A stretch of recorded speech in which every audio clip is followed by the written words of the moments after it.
ये press conference कुछ important issues को लेके है जो इस वक्त हमारे रियासत में बिलखसूस वादी कश्मीर के जो हालात हैं उन चीज़ों को लेके हम कुछ अपने ख़यालात ज़ाहिर करना चाहते हैं। रिसेंटली आपने देखा होगा कि हमारे जो शहर अंदरूनी शहर के अंदर जिसको हम ख़ास तौर पे शहरी ख़ास कहते हैं, आधे लोग डाउनटाउन कहते हैं, तो वहाँ जो हमारे कम्युनिटी सेंटर्स थे, कम्युनिटी हॉल्स थे, तो वो फोर्सेस ने ऑक्यूपाई किए।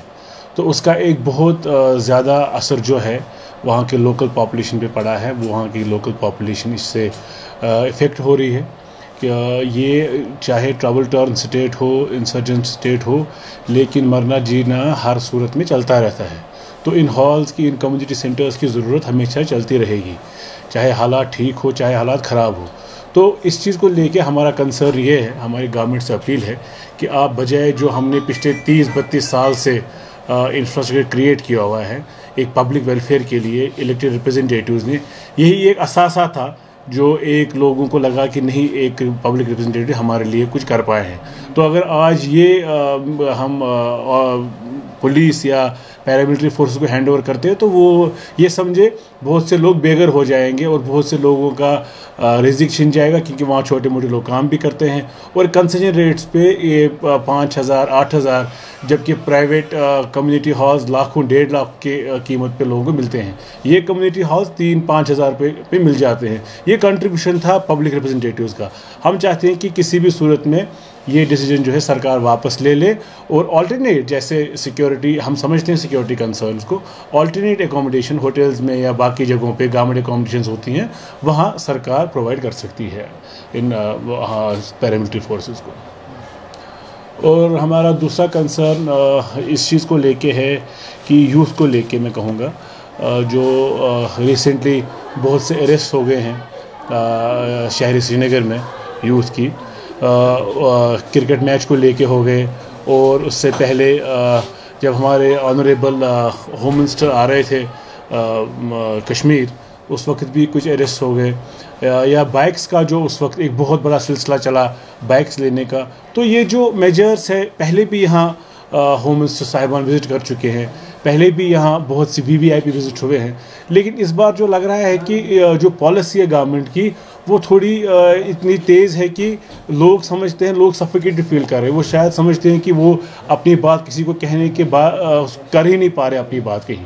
तो आज का आप सबको बुलाने का यही मकसद था कि जम्मू कश्मीर नेशनल कॉन्फ्रेंस और Jammu Kashmir youth national conference government से अपील भी करती है और उम्मीद करती है कि यूथ ओरिएंटेड और जो यहाँ की आवाम, यहाँ की यूथ अपने आप को आइडेंटिफाई कर सके, जहाँ हम उनको रिप्रेजेंट करते हैं, कि वो आइडेंटिफाई कर सके कि नहीं, हमें कोई रिप्रेजेंट कर रहा है। तो जो ज़्यादतियाँ हो रही हैं, खामखा के अरेस्ट भी हो रहे हैं कहीं ना कहीं, या बाकी चीज़ों को देख, सिक्योरिटी सिचुएशन को देख के कहेंगे, तो हमें उम्मीद है कि सरकार को एक यूथ ओरिएंटेड पॉलिसी अपनानी चाहिए बजाय जो दबाने की कोशिश की जा रही है यूथ को।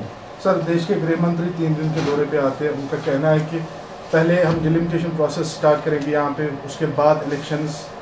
तो कल जो नेशनल कॉन्फ्रेंस के मुखिया हैं उनका कहना है कि दाल में कुछ काला है, वो वाज़िया कीजिएगा आपकी दाल में क्या काला है। देखिए, डॉक्टर साहब एक बहुत बड़े लीडर हैं जम्मू कश्मीर के। मैं तो ये कहूँगा, अगर उन्होंने कहा दाल में काला है तो फिर ज़रूर दाल में काला होगा। डॉक्टर साहब, जो शख्सियत डॉक्टर साहब की है वो जम्मू कश्मीर में नहीं, पूरे हिंदुस्तान में कुछ ही लीडर हैं जो डॉक्टर साहब के कैलिबर के हैं। मैं ये कहूँगा, आपके माध्यम से मुझे बड़ा अच्छा मौका मिला, मेरी गुजारिश ये होगी हुकूमत हिंदुस्तान से कि वो डॉक्टर साहब के बातों को सीरियस ले और एंगेज करे एक प्रोसेस, बजाय जो आप ये जो हम नए जो क्रिएटेड लीडर्स की बात करते हैं, उससे अच्छा है जो एक्सेप्टेड लीडर्स, जो पब्लिक रिप्रेजेंटेटिव्स है, जिन पे लोगों का एतमाद है।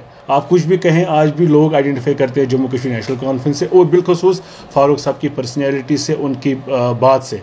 तो मुझे लगता है कि अगर डॉक्टर साहब कुछ कहते हैं, गवर्नमेंट ऑफ इंडिया के लिए अच्छी अपॉर्चुनिटी है कि वो ये अवेल करे और फारूक साहब की जो एडवाइस है, फारूक साहब की जो सजेशंस है, उन पे अगर अमल हो जाए तो मुझे लगता है हम कहीं ना कहीं मसला कश्मीर में, जो इस वक्त श्रीनगर में कश्मीर में जो मसले हैं, कहीं ना कहीं वो ठीक होने की कगार पे आ सकते हैं। You mentioned, sir, that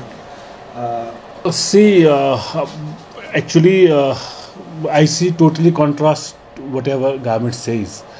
Now there are almost 150 new bunkers in Srinagar city right now, while as in 2014 when we left the government, there were only 14 or 15 bunkers in Srinagar city.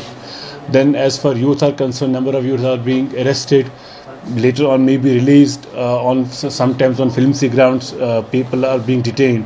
So actually there is no youth policy. There is lot of difference between what they say and what they do.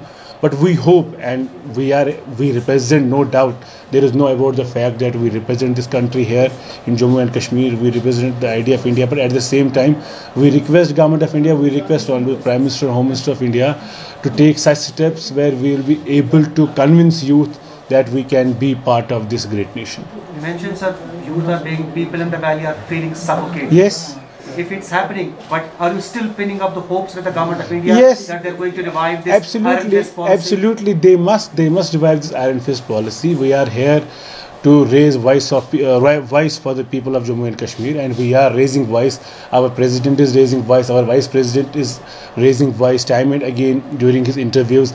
Our leaders at different levels, they are always raising voices, whether they are spokespersons or whether any wing of our party.